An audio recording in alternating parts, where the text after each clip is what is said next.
Now, the top of the hour on the Progressive Voices channel on TuneIn presents the Green News Report. Any deal without a clear plan to phase out fossil fuels would mark the end of the credibility of this process. Crunch time in the final days of the UN COP30 climate summit in Brazil. What started as a slow-burning problem has now turned into a full-blown crisis. Iran faces historic, unprecedented water shortages. Plus, the developing world is turning to China for clean energy technology. Really? Yep. All of those stories and more straight ahead from BradBlog.com. I'm Brad Friedman. And I'm Desi Doyen. Stand by for 6 minutes of independent green news, politics, analysis, and snarky comment.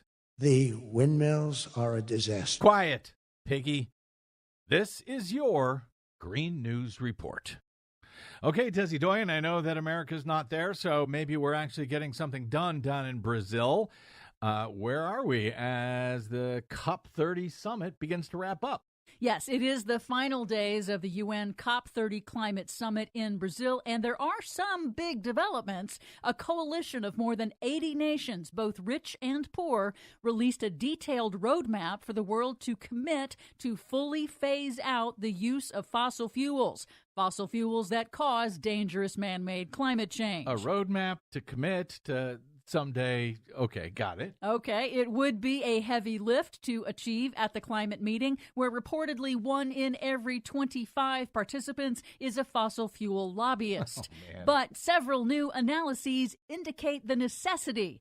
Current emissions-cutting plans would allow global temperatures to rise to 2.5 degrees Celsius above pre-industrial levels by the end of the century, which scientists warn would have dire consequences for human society. Not just accelerating extreme weather impacts, but also impacting important things like our ability to grow food. Oh, that. Here's IPCC climate scientist Tim McPherson. We're definitely on a pathway to 2.5 to 3 degrees if we don't phase out fossil fuels and develop the energy transition in a way that can really bring down emissions. Worse, according to Potsdam Climate Institute senior scientist Johan Rockström. What is worrying us even more right now is also that the rate of warming is showing signs of accelerating. Yikes, indeed. Yep, and over in the Middle East, Iran is grappling with its worst water crisis in decades. Its capital, Tehran, and other major cities are approaching day zero, the point at which taps run dry. And officials say that if rainfall doesn't arrive in December, the government must start rationing water in Tehran, and the city of 10 million people may even have to be evacuated. Climate change intensified prolonged drought is the biggest driver of Iran's water crisis. Groundwater resources have been overexploited. Experts also blame aging water infrastructure, mismanagement of water resources, and inefficient use by the agriculture sector. Climate and international security experts warn that water shortages threaten food security and fuel migration and conflict around the world, particularly destabilizing in volatile regions like the Middle East. Here in the U.S., the Environmental Protection Agency this week proposed new rules to dramatically scale back the scope of the Clean Water Act, the nation's bedrock clean water law, and would leave at least 80% of the nation's wetlands and streams unprotected and vulnerable to pollution. That's my Trump. Critics say the water rule is a giveaway to industry and developers. No kidding. In Pennsylvania, Democratic Governor Josh Shapiro has signed legislation withdrawing the state from a landmark regional cap-and-trade system called the Regional Greenhouse Gas Initiative to end a long-standing budget standoff with Republican state lawmakers. Shapiro is the first governor of any party to sign a law quitting the initiative. It has raised billions of dollars in carbon pollution fees from fossil-fueled power plants in nearly a dozen states. Well, that's a pity. But there is some good news. Thank you. The New York Times reports that China is stepping into the void left by the U.S. under Donald Trump and is equipping other countries to fight climate change. China is exporting solar panels, wind turbines, batteries, and electric vehicles all over the developing world. And China is investing billions of dollars to build factories within those countries, particularly on the continent of Africa, which is allowing developing countries to generate a larger percentage of their energy from clean sources, reducing their reliance on imported fuel and helping to develop their economies. And this is exactly what Donald Trump has decided the U.S. does not wish to be a player in. Yep. Brilliant. For much more on all of these stories and the ones we couldn't get to today, check out our website at greennews.bradblog.com. Remember, you can download our reports anytime via Pandora, TuneIn, Apple, Amazon, and iHeart Podcasts. Find, follow, and share us planet-wide on the social medias, especially Blue Sky, at Green News Report. We are off until after the Thanksgiving holiday. We hope you have a safe and warm one. Until then, I'm Brad Friedman. And I'm Desi Doyen. And this has been your Green News Report. Please help Progressive Voices support the Green News Report by stopping by bradblog.com/donate.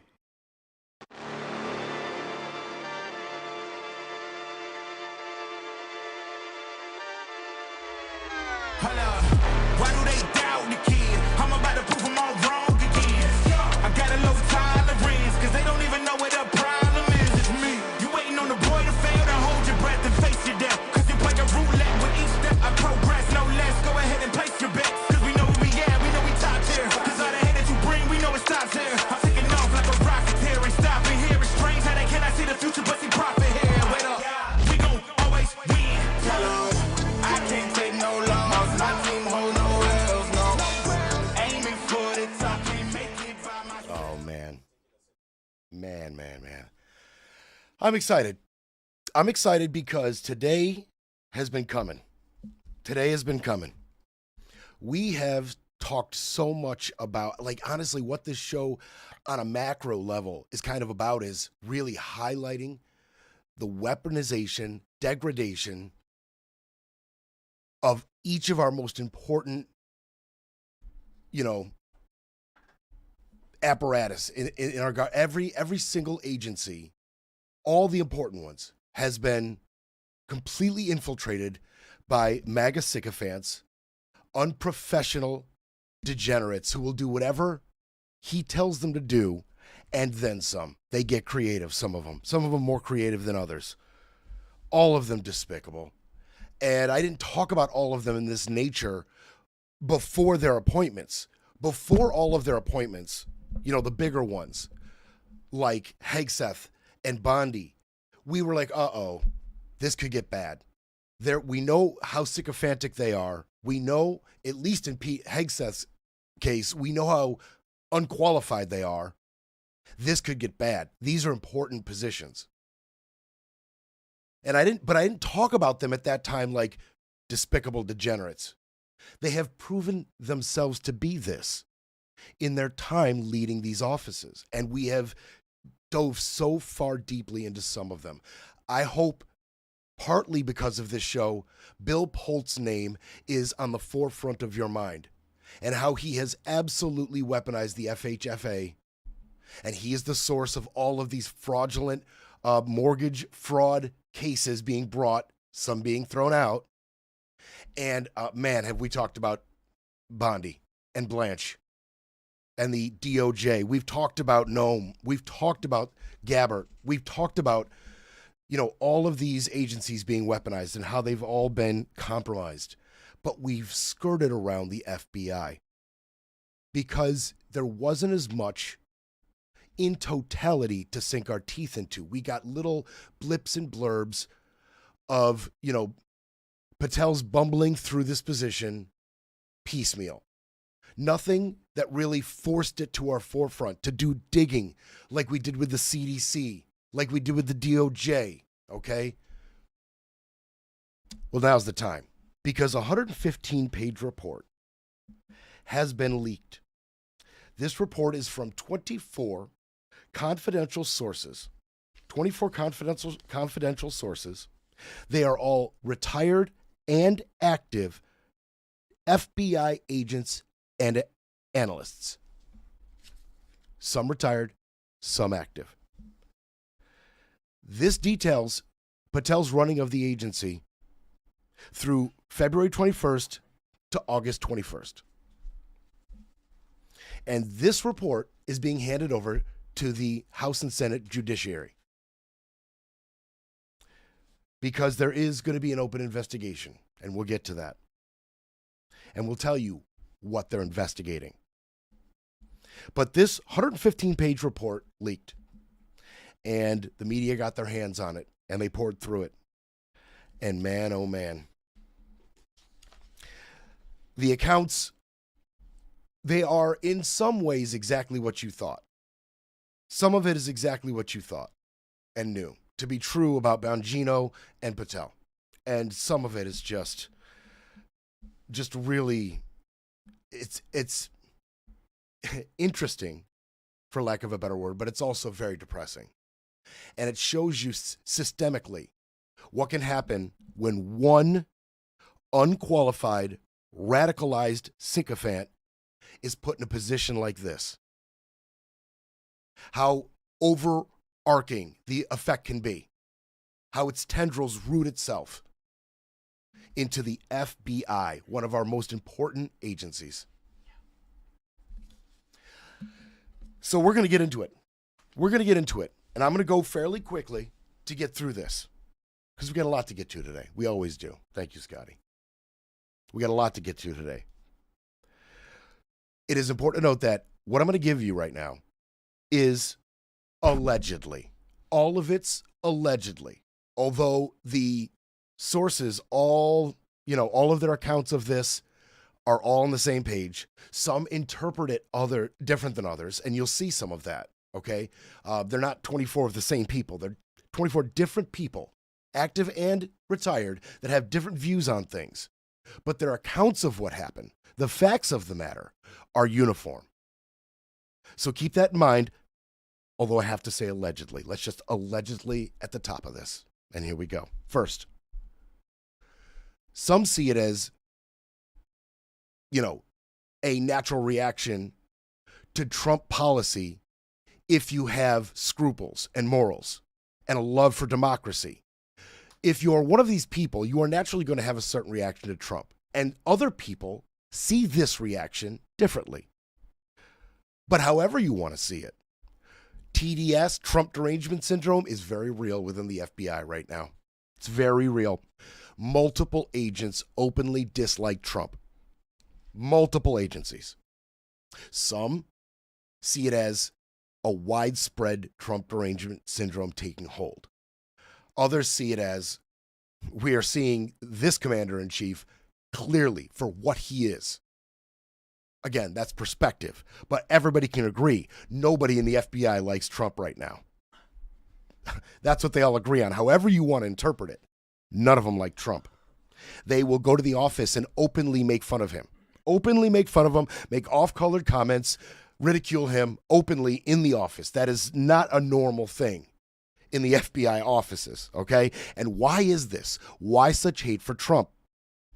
It's because there's a natural pushback coming from younger, more academic-leaning FBI agents, teachers, analysts, more from liberal backgrounds. How did this happen?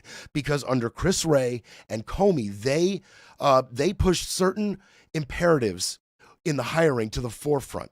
Okay, they valued certain things more than others. The right would call this DEI hiring. Comey and Wray, they favored diverse backgrounds, diverse education, social sciences. They encouraged all of this in their hiring. And this is the effect you get. A lot of their hires don't like what they see out of the White House. Okay? And some are saying, look, the TVs in the offices, they're stuck on CNN and they're stuck on MSNBC. No Fox anywhere in the building. And because of that, some of the older agents are feeling marginalized. And some of them have downloaded an app on their phone that's a literal countdown to their retirement day. And they look at it every day.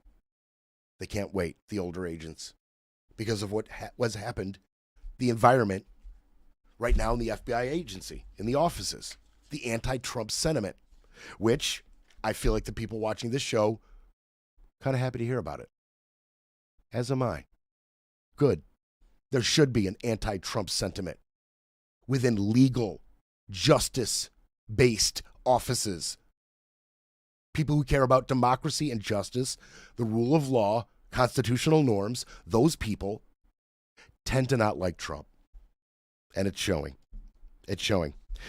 Another thing that is bringing the morale down.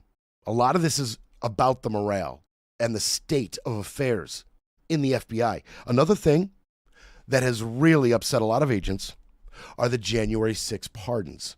Go figure. Go figure. Quote, betrayed, unsafe, targeted. Those are words FBI agents have used to describe how they feel right now after these January 6 pardons. Okay?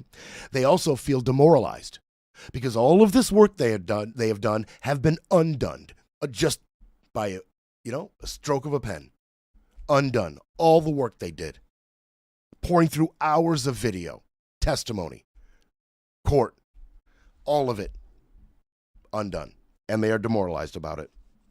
And they are now fearing for their family's safety.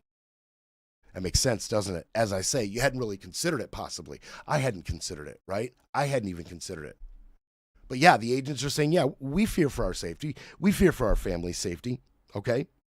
The agents are extremely upset because their names were included on an internal memo that is being reviewed by the DOJ. This internal memo details all of the January 6 investigations, the steps they took, and the agents involved. All of their names are in this memo, and it was handed over to the weaponized DOJ. And now these FBI agents are saying, we don't know what's going to happen. Now, it hasn't been leaked yet. Should it be leaked? I think it is not hyperbolic to say their lives could possibly be in danger by some of these insane recidivist January 6 rioters. And I say recidivist because we did a deep dive into what these cats have been up to since they got pardoned. And unfortunately, a lot of it involves children. And I'm not here to explain that. I'm not Sigmund Freud, but it's creepy. It's creepy. And every child hurt by a January 6 rioter since their pardon is on Don's head. I feel like that's just an easy logistical step. Anyway, there's a culture of fear and paralysis. Patel has sown this atmosphere of distrust. They know that FBI agents who were simply following orders in terms of, raids on, Trump's mansion and investigations into January 6th, these people were fired for doing their job. You think other FBI agents don't see that very clearly for what it is, regardless of their political affiliation? You think they don't see that as the threat to their job that it is? Of course they do. You think they're happy about that? This guy, Patel, erasing people's careers because Donald Trump is butthurt? They see it for what it is. They see it for what it is. The leadership, they say, has a heads down approach. They don't want to make any decisions. Everything goes to Patel, lest you be fired. They don't want to make any decisions. No one wants to do anything without Patel's direct, explicit instruction. And most of them say, I and many of my colleagues, we simply dread going to work. This career that we poured sweat and tears into, schooling, experience, field work, we dread to go to work because of this guy. Because of this guy. And they knew this was going to happen because don't forget, years before he took this position, he went to every podcast in the nation saying how much he did not trust the FBI, how he thought they were mismanaged, misran. And he even said, first thing I do is I slash across the board. I fire everybody. And that's exactly what he did. He fired everybody when he got there. They all see it for what it is. They all see it very clearly. They all see it very clearly. So, agents, field agents, analysts doing their work as directed get fired. Now, their bosses don't want to make decisions lest they be fired. That leaves all the decision-making to Kash Patel, podcast hero, Trump sycophant, supremely unqualified FBI director. He's not just unqualified, though. He's not just unqualified. We wish it ended right there. Could someone this close to Trump be just unqualified? No. You got to have that lack of a moral compass we talked about, right? Be willing to lie. Be willing to sit in front of Senate, be combative. And don't forget, you work for Trump, you get to wet your beak. And Patel did that too. He wet his beak. It's time for a quick break, then we break some more. You're listening to Brett Breaks Things. Some things that seem small tell you more about where America is going than others. Donald Trump demolished the east half of our White House. Yeah, it's our house. It's not his. It's not any president's, regardless of party. It belongs to us, to we the people. But that's not how Trump thinks. He's destroying the historic East Wing of the White House to build a warehouse-sized party room for himself, his billionaire buddies. You'll never set foot in it. You'll never be invited there. It's ugly. It's vulgar. Americans are furious. White House historians are in tears. He tore up the rose garden planted by Jackie Kennedy so he could DJ like he was at Mar-a-Lago. He's tearing down the White House to rebuild it in his image. Ugly, vulgar, greedy, obscene. Spending over $300 million while Americans suffer from his shutdown, his tariffs, his plan to wreck the economy. Building a ballroom while your job, your business, your farm, and your retirement are being destroyed. But that's the truth about Trump. He has no respect for this country, no respect for tradition, no respect for history, and no respect for you.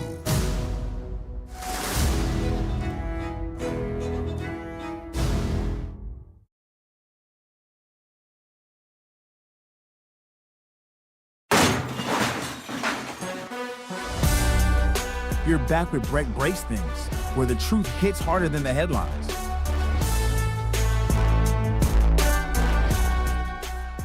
Kash Patel, quote, in over his head, quote, lacks understanding of complex FBI intelligence programs, quote, he has an insufficient experience compared to the past directors, quote, he lost composure during his Senate committee hearing. I actually don't think that's a negative, at least not in Trump's eyes. In my eyes, in your eyes, Scotty's eyes, we see it for combative and dodging the truth and not answering any questions and highly annoying. But in Trump's eyes, I think he did a great job in those Senate hearings. Attack the attacker, turn it back on them, have a few salacious little details to toss in their face. Don't answer anything, because if you do, you'll lie because, you're with Don. And if you lie, well, you saw what happened to Comey, right? And if they didn't have a supremely unqualified Pam Bondi and an even more unqualified Lindsey Halligan, Comey could have been in real trouble. So don't go lying to those senators. So instead of telling the truth, God forbid, and instead of lying, just sit there and be combative, fight, throw muck, waste time, dodge questions. I think in Trump's eyes, Patel did great in those Senate hearings. He's mishandled the Kirk assassination. We watched that in live TV. We watched that. I mean, too much, too early, totally compromised their investigation because he doesn't know what he's doing. And he is described as, insecure, not self-confident, beta. I'm going to paraphrase for them. He's a beta. And you need an alpha or a sigma leading the FBI. You can't have a beta. You can't do it. He's completely unqualified. And as far as Bongino goes, it's worse than that. He has a nickname, Dan Bongino does, within the FBI offices. And this is not a nickname you want your deputy director to have. It is Clown Bongino. That is the nickname FBI agents have given Dan Bongino. Clown Bongino. They think he is completely unqualified and lacking any institutional knowledge at all. At all. And usually the deputy director is somebody who's a career FBI agent with a wealth of experience to lend to the director. In the case that he might be slightly politicized. a slightly politicized pick, maybe not just the best fit. So you got this really experienced deputy director to help you. Well, it's much worse on both counts. You've got a completely unqualified, politicized director with an even less qualified deputy. Amazing. In one meeting with a bunch of their field agents, he said, quote, "The truth is for chumps." It's a little quotable out of our deputy FBI director. The truth is for chumps. I mean, as these people ascend in the ranks of our government and Donald Trump sits atop the throne, maybe there's a little shred of truth in that. I don't know. It's even depressing that we have to think about that. I personally don't think the truth is for chumps. It's just that we are having a hard time holding those who don't value the truth accountable. For now. They also say that these two idiots are totally obsessed with social media. Could not care much about the day-to-day running of this agency. They really just care about, quote, building their personal brands, says one agent. They're constantly on Truth Social and Twitter. That's what they're really, really concerned about. And there's another issue that FBI agents, another non-political issue that they have a problem with. It's this assistance to ICE. You see, Patel has ordered FBI agents to assist with ICE raids and immigration enforcement. Okay? And the agents across the board, retired and active, left and right, all of them absolutely hate this. They hate it. They have no immigration law training. None. They have no experience at all with ICE operational procedures. None. They have no idea how to even do the paperwork on an immigration case should it land on their desk. They have no idea. One internal briefing on their ICE assistant was described as, quote, incomplete and confusing at best, chaotic at worst. And there are safety concerns. Agents are saying that the current state of ICE, their planning is lax compared to FBI standards. Go figure. And all the FBI agents across the board that have been involved in these ICE assistant operations have constantly said they have been tactically unsafe every time almost. They've been put in tactically unsafe positions, raid after raid after raid. Ops planning, okay, which is required by FBI policy, okay, operations planning, very simple. You don't have to be a soldier or a general to understand that good planning saves lives. Rudderless leadership gets people killed. Okay, we all saw Platoon. We all saw Full Metal Jacket. We all know how this goes. Good leadership saves lives. Bad leadership kills people. And that's what the FBI, these agents are saying is going on. And when asked about ops planning and the lack of it, management said, quote, don't worry about ops plans. Don't worry about plans. Just go do your thing. Check out these ICE boys. See how they do it? Wild West style. Go get them. And speaking of that Wild West style, they say not only are we not safe, none of this is legal. These people are being detained without warrants, right? Mass warrantless raids. So not only do they not have warrants to go into the places they're going into, they don't have warrants to arrest the people they're arresting. And they're detaining people across the board. And the FBI agents are standing there like this is all unconstitutional. None of this is legal. What is happening here? None of this is legal. And the FBI is like, our reputation is completely shot within the immigration community, who we rely on for investigations into actual criminals. These people have to trust us, at least like us, at least be willing to talk to us. This is blowing all of that. They are directly focusing ICE raids at immigrant populated areas, obviously, and they're forcing these FBI agents who depend on these people to go violate their civil rights. It's not good for investigations going forward. And the agents see it for what it is. And by the way, they're also pissed that counterintelligence and counter-terrorist efforts have gone completely by the wayside while they're out assisting ICE. Nobody's back manning the cameras and the intel data and, the whistleblower. Nobody's doing it. It, quote, if we're not working counterterrorism or counterintelligence, then who is? The answer is nobody, because Patel doesn't know what he's doing. He doesn't know what he's doing. I'm going to stop right there. I'm not going to keep saying, it's in his interest in some way to allow these things to happen. I won't go there. That is a little conspiratorial. But, this is what lack of experience, completely unqualified people at high levels of power, this is what happens. Because Patel is who he is. Now counterterrorism is going by the wayside. Counterterrorism? Counterintelligence? Spies? Terrorists? We're not doing that? We're doing ICE raids? Okay, got it. That's great. And there are stories coming out. Anecdotes about Cash's behavior. In one, he wanted a firearm. Boom. Cash is on the job. Cash wants a gun, right? So Cash wants a gun.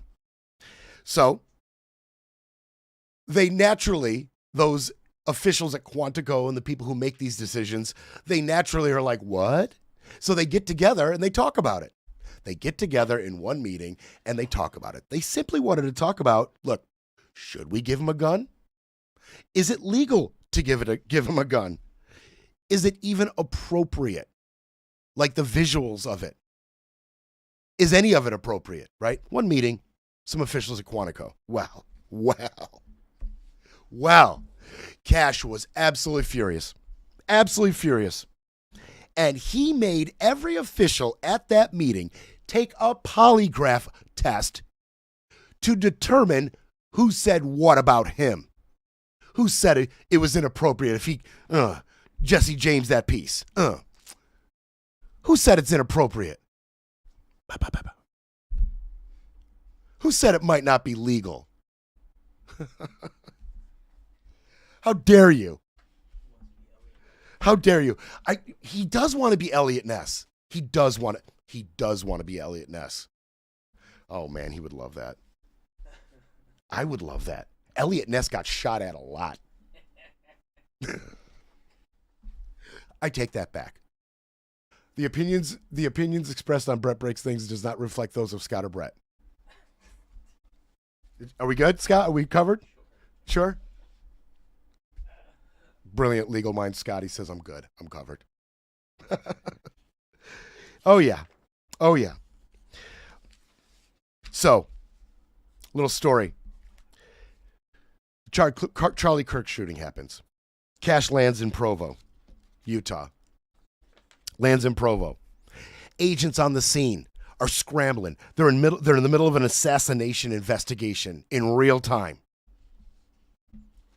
Cash won't get off the plane because he doesn't have a jacket, an FBI jacket. He forgot his. Doesn't have a jacket. Won't get off the plane. They have to stop their investigation, some of them, to go track down a jacket for Cash so he'll get off the plane. They find some. They find some larges and some extra larges. Cash says, no, I need a medium. I'm not getting off the plane.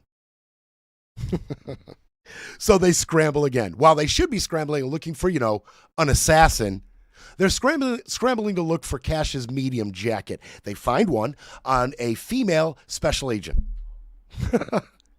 They take her jacket off of her, hand it to Patel, and Patel says, what?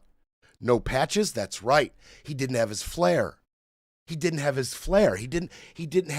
the patches, the very important patches, to show how much of a very important man he was. So a couple agents ripped off their patches, handed it to Patel, got the patches on there, and he came down off the plane. Yay, yeah, we can get, the investigation can begin as Cash has found his medium jacket. And by the way, as far as that jacket, Eric Swalwell took a swipe at him Eric Swalwell on X wrote, I don't mind that FBI Director Kash Patel had to wear a women's size medium jacket to cosplay as someone in charge. I just wish he'd focus on stopping the rampant domestic terrorism happening on his watch. Now, Kash had to, of course, respond. Now, I see this as Kash, like, in the FBI offices on his phone. He sees the Swalwell tweet, and he's got a couple people with him, and he's like, I'll get him. And so Swalwell got kind of taken in by this person, Christine Fang. She was a Chinese spy. Yeah. He got kind of, caught up with her. Her job was to gather intelligence on U.S. politicians and, China-related issues. And she helped Swalwell with a fundraiser once, and it all got exposed. So Kash Patel's like, I got it. I'll say something about Christine Fang. Here was Kash's response. First, he said, insecure much? I was looking for a youth large. Okay, that's kind of funny. Domestic terrorism arrests are up 30% this year. Impressive, considering I spent 0 days dating a Chinese spy named Fang Fang. Where should I send your women's medium for date night? Okay. You got him, Kash. He's sitting there, he's typing it out. I'm going to tell him about Fang Fang and mention his date night. And like a couple sycophants that are allowed to have their job still at the FBI are like, oh, that's great. That's great, Kash. That's hilarious. Yeah, do that. Send. Yeah. Oh, yeah. And speaking of that investigation, pardon me, after Patel bumbled his way through, misannouncing things like we've got somebody, in custody and was wrong about that, totally botched the announcement. Sometime after that, he blamed the special agent in charge on the scene, Special Agent Robert Bowles. Blamed him. Shouted in his face a expletive-laden tirade, laid into him. Bongino comes running after, tells Bowles, sorry, that shouldn't have happened. And then Patel gets up on stage after Bowles and his team were successful, takes all the credit for all the work. Well done, Kash. We'll be back to break it all down. You're listening to Brett Breaks Things.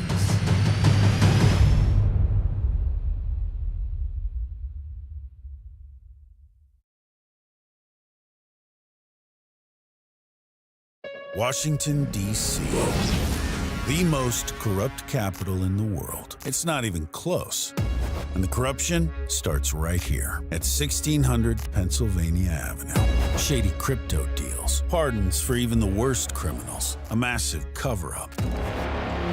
Protecting pedophiles and sex traffickers, run directly from the Oval Office in the Department of Justice. Tax breaks, no-bid contracts, backroom deals for people who made seven-figure contributions that reek of corruption. You trusted Donald Trump to clean up Washington, but instead he and his family are raking in billions. And your family? Screwed. Higher prices, jobs collapsing, grocery prices up, cost of living skyrocketing. And every day he makes you lie to yourself, to your family, to God. You know what he is. You know what he's done. You know what he's covering up. Corruption is a cancer in Washington, and the heart of that cancer is right here.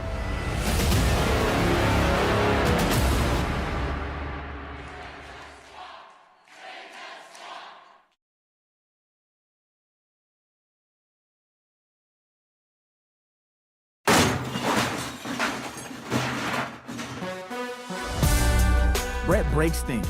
Fighting for America, one mic drop at a time.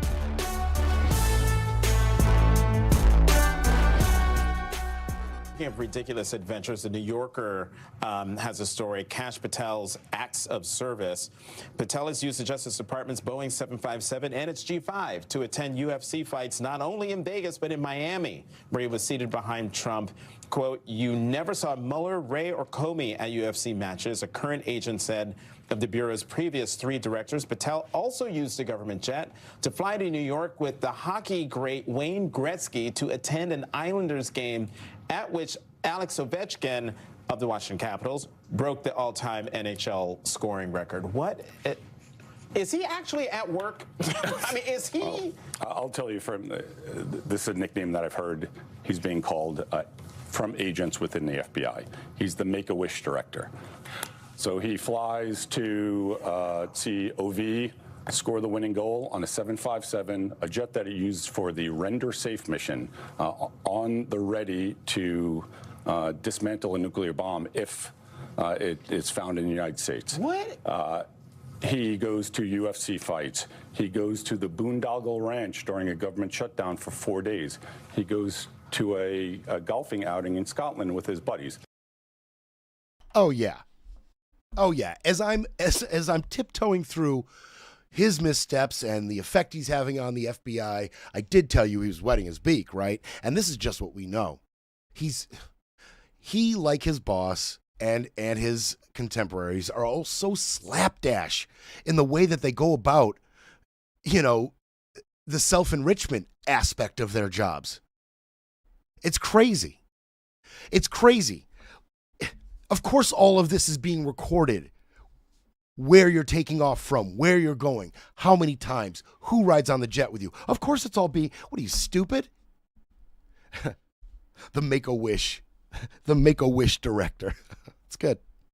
It's good.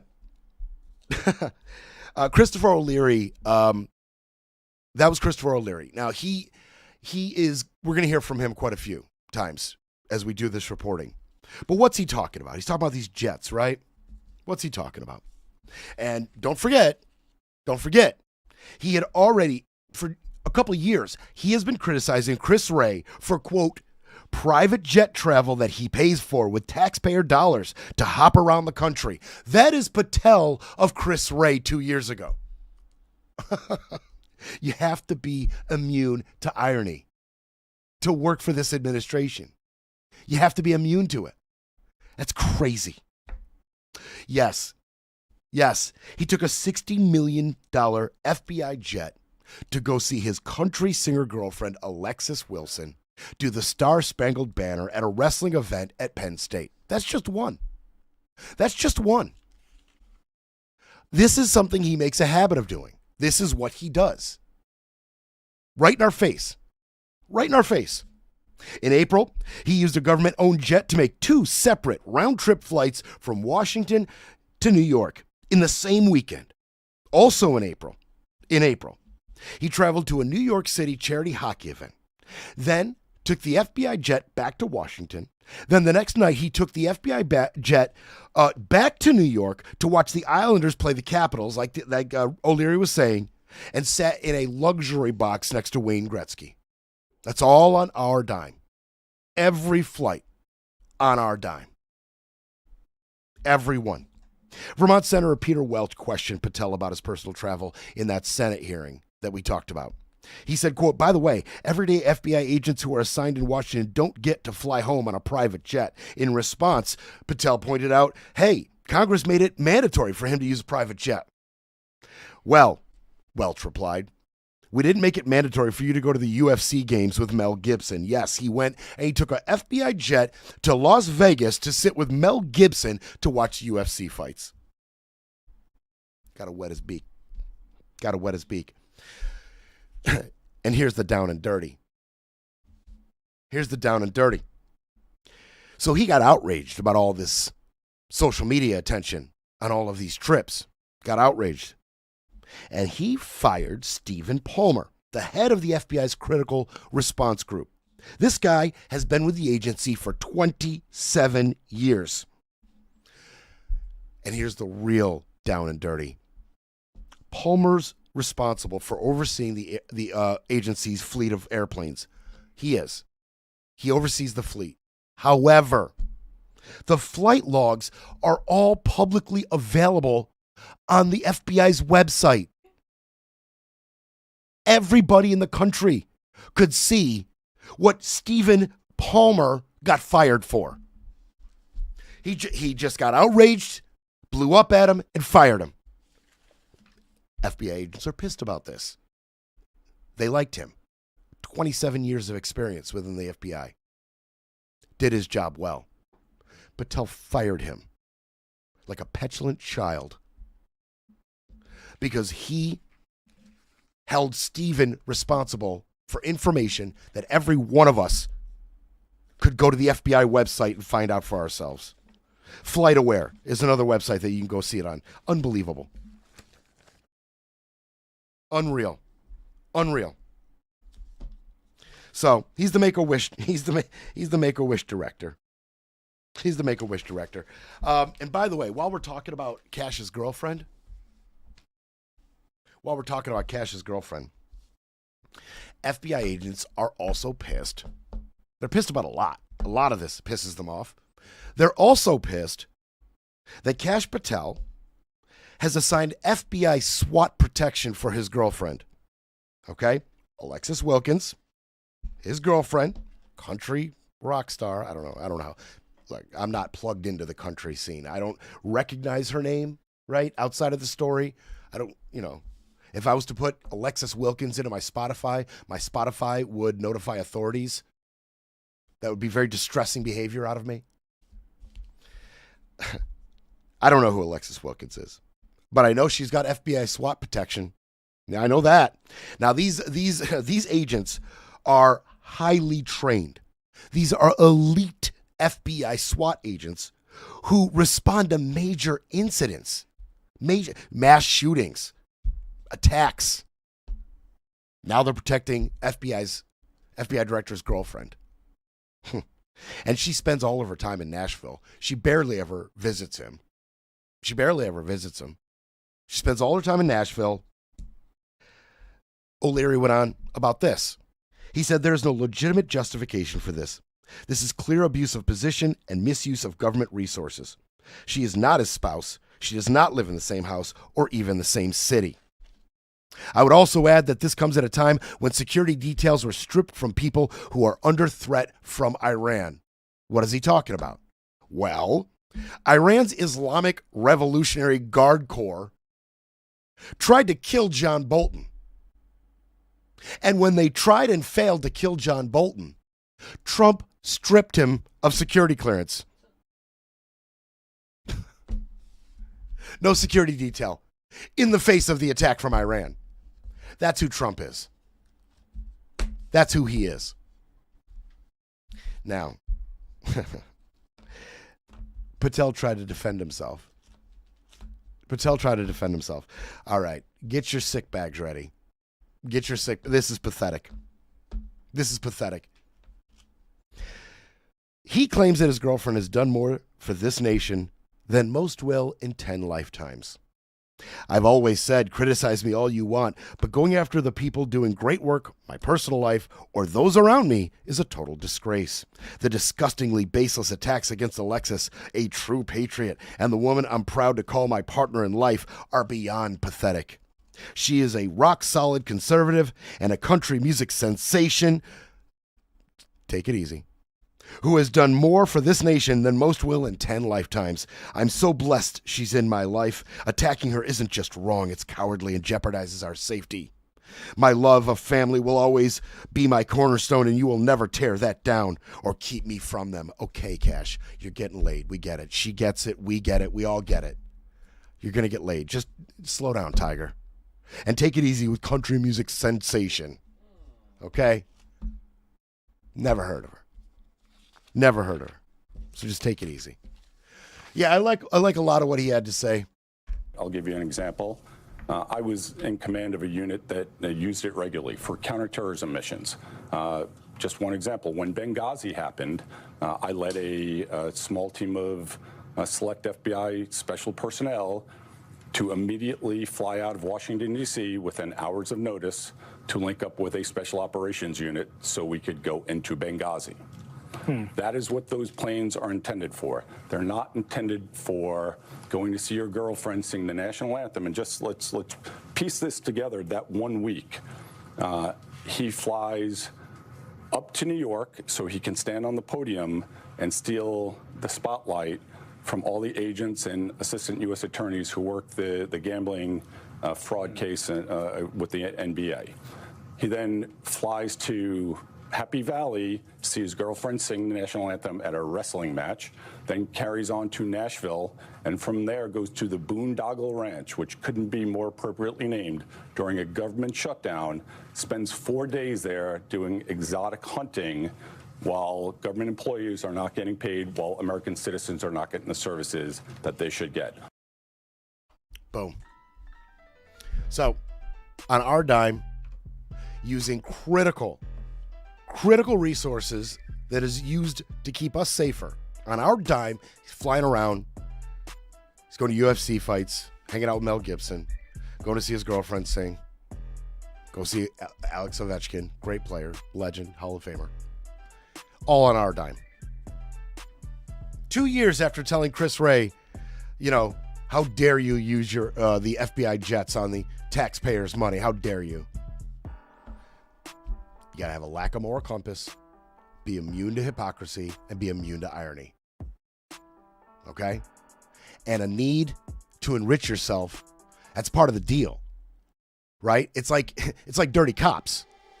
If you don't take the bribe with the three of us, you're a threat. Right? So who would cash? You don't enrich yourself, dip in the coffers, you may be a threat. Go get yours. Breaking politics, breaking narratives, breaking news. But first, we need a coffee break.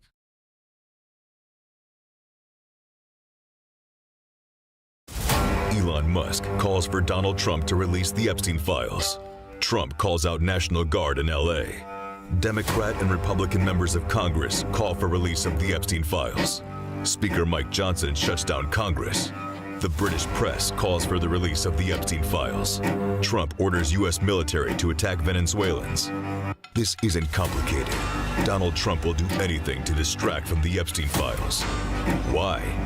Why would anyone who isn't named in the Epstein files not want the names released? Donald Trump thinks he can make us forget the greatest pedophile scandal in modern history. He's wrong. It's not working. Release the Epstein files.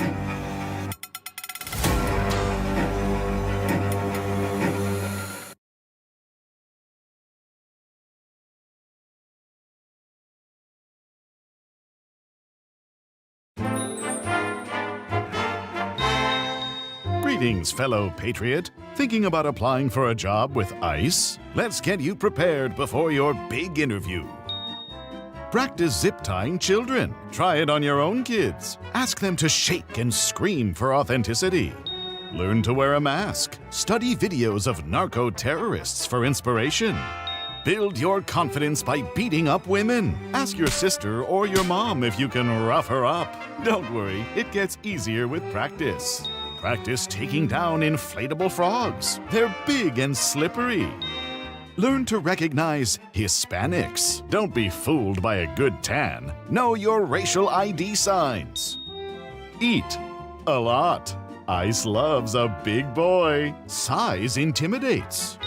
If you are a Proud Boy, don't worry, your resume is already approved. If not, ask a friend from your favorite hate group to vouch for you. And finally, but most importantly, get a good lawyer. You're going to need one. This public service was brought to you by the Lincoln Project.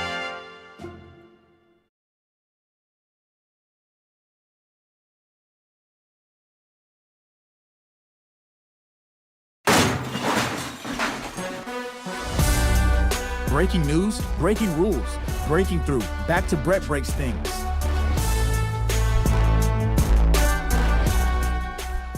See, when I run in from outside, you get to see my glasses do the transfer thing. Right now, it looks like I'm too cool for school. Like my future is too bright. But as time goes on, you'll see that I'm just a normal guy with normal shaded glasses like anybody else. Look, I want to put a bow on this whole cash thing for a second. Understand that his behavior and incompetence at this position has not escaped Trump's attention, okay? And he has privately expressed irritation, especially over the travel thing and the way he fumbles and bumbles and stumbles his way through media appearances. He has expressed frustration. And he has complained internally about Cash's handling of the Epstein mess. You know. And Pam Bondi has run and told Don on Cash and said the FBI leadership is leaking things to undermine her, okay? And DOJ leadership and Pam and Todd, they say basically to Trump that this whole thing has spiraled out of control because the FBI mishandled it, okay? So don't think this isn't having an effect elsewhere, right, on morale. And like I said, that 115-page report, that is getting handed over to the Democrats on the House Judiciary Committee, okay? They are going to open an investigation. They demand he reimburse the government for non-official travel, to furnish the public with information regarding any travel on government aircraft by non-officials. They want records relating to his travel, accounting of any reimbursements, justification for each passenger's travel, and communications regarding staffing decisions related to those trips. They want it. The Dems do. The Dems do. Let's see how bipartisan that investigation in the Judiciary Committee is. Okay? We don't lead anything. We don't chair anything, right? We don't have any actionable power. If the Republicans get on board with something like this, it's because they're really upset about it. And whatever pressure they're getting from the Trump administration and the DOJ and the FBI to not do this, they're going to ignore it, kind of like they did with the Epstein thing. Now, do you think this will piss off Republicans with the real power right now off enough to do something about this investigation, to be bipartisan and handle it properly and get on board with the Democrats on something like this? I'll leave that for you to decide, and time will obviously tell. There's other things time's going to tell on. Okay, because even Jeffries himself says that, look, don't expect anything right now on Hegseth and this lie that is now being pushed about his order, quote, to kill everybody. Okay, this is developing because they're coming out and they're saying things about it. Okay, people are starting to really take notice of this story. Just a reminder, the first strike, September 2nd, 11 people on board. This is their first non-state combatant kinetic strike, to be followed by 20 more. This was the first one. They hit it. 2 people survived, clinging to the side of the boat. Hegseth's orders were, quote, to kill everybody. So Mitch Bradley, JSOC commander, ordered a second follow-on or double-tap strike to kill the 2 survivors. Now this is starting to make the rounds because they're lying about it. 7 sources with first-hand knowledge of the situation confirmed that Hegseth's orders were to kill everybody. And those sources also confirmed that Mitch Bradley followed Hegseth's orders. Then Bradley got on a phone call, a conference call, with officials, JSOC officials, and told them, yes, I followed Pete's orders, and we did this because we did not want them, the 2 survivors, contacting other drug traffickers and picking them up. Then once the story made its rounds, JSOC, they hand a little memo to the White House saying, by the way, the reason we killed those people, it's because we were actually clearing the waterways of debris for safer travel for boats going forward. And they specifically put in there, the follow-on strike was not intended to kill the 2 survivors. Somebody knew they messed up. Somebody knew they had done screwed up. And now they're making the rounds. They're talking about it. They're talking about it. Levitt's talking about it. Of course she is. It is her job to be first to a microphone to lie the president's lie or lie Hegseth's lie. Whatever lie she's handed, it's her job to lie it. I have a statement to read for you here.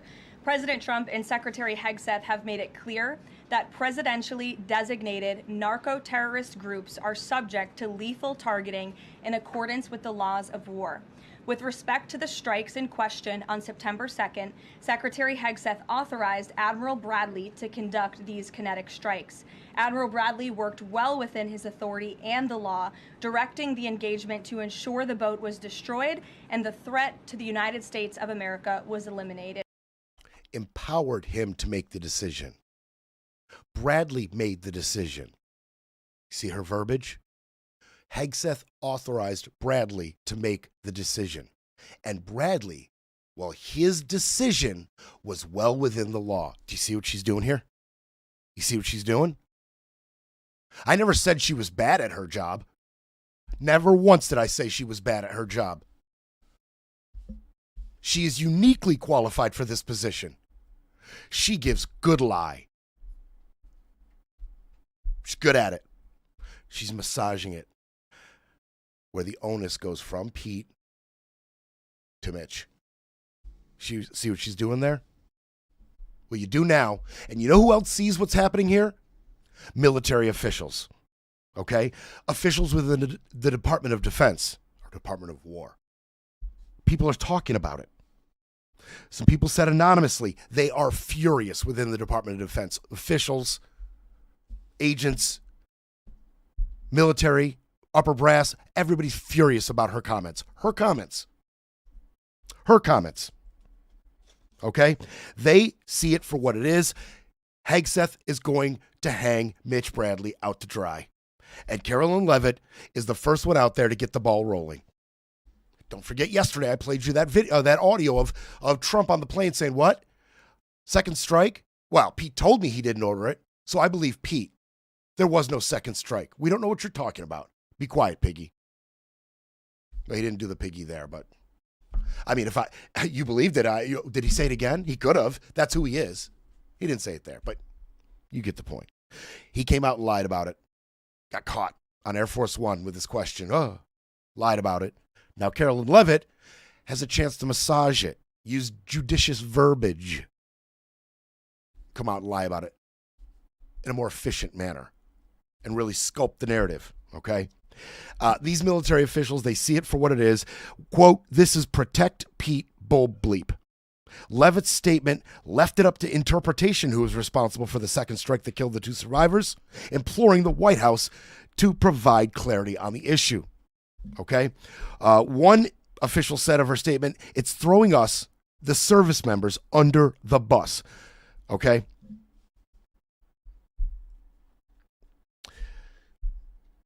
They are alarmed. The upper brass officials in the Department of Defense, they are alarmed. They are alarmed. And a lot of people reportedly are contemplating leaving after this statement out of Carolyn Leavitt. And, of course, Hegseth has to come out and protect himself as well. He writes on social media Monday night, yesterday. He said he stands by the Admiral and the combat decisions he has made on the September 2nd mission and all others since. There it is, Mitch. There it is. Feel those bus tires? That's tough. And it's so obvious. And if it's obvious to you and me, it's obvious to Mitch. And it might be obvious to another person who has, intimate knowledge of this situation and crafting of this lie. General Dan Kane. General Dan Kane. You see, there is investigations into all of this. And certain senators are pissed off. Republicans, like Roger Wicker, okay? He chairs the Senate Armed Service Committee. And he's not happy about any of this. He's not happy about any of this. And he told reporters that he had already spoken to Hegseth and Joint Chiefs Chairman Dan Kane, General Dan Kane, okay? He said he spoke to him. And he said, we're going to find out what's true and what's not true. And Kane's office said, yeah, we spoke. We spoke on the phone, right? And he said the conversation was focused on the intent and legality of the Trump administration's mission in Latin America. The general also expressed his trust and confidence in the experienced commanders at every echelon. He didn't say Mitch. He didn't say him. But that's who he's talking about. Hey, we got trust in the upper echelon making the decisions. Mitch Bradley. We trust him. We trust the decisions he has made. Pete trusts all the decisions that Mitch Bradley has made on September 2nd and since. Very clear. Trying to duck it. Trying to dodge it. Massaging it. Well, Adam Smith, who was also on that call, he criticized what he said was a lack of information and said, no, Dan Kane is not cooperating. They're not cooperating. We haven't got enough answers. So the House and Senate committees have opened separate inquiries into the September 2nd strike.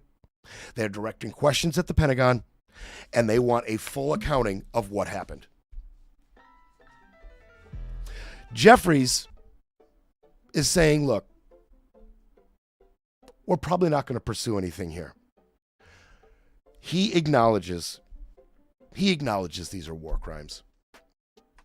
He acknowledges that, but he says, look, Democrats aren't going to pursue impeachment of Hegseth. It's a non-starter. It will become a media circus, and it will never happen. It will never happen in the House. They will never, ever present articles of impeachment in the House. Won't happen. So we're not doing it. He said, look, we all know Hegseth said kill everybody. The reports are clear. He says that. And he says, look, the White House is lying to us, and that is absolutely no surprise. None. Let the investigations run their course. And he says, hopefully, we can get a bipartisan effort on this. We'll see what happens. They'll try to repair the narrative, but Brett Breaks Things will be back tomorrow to break it all down.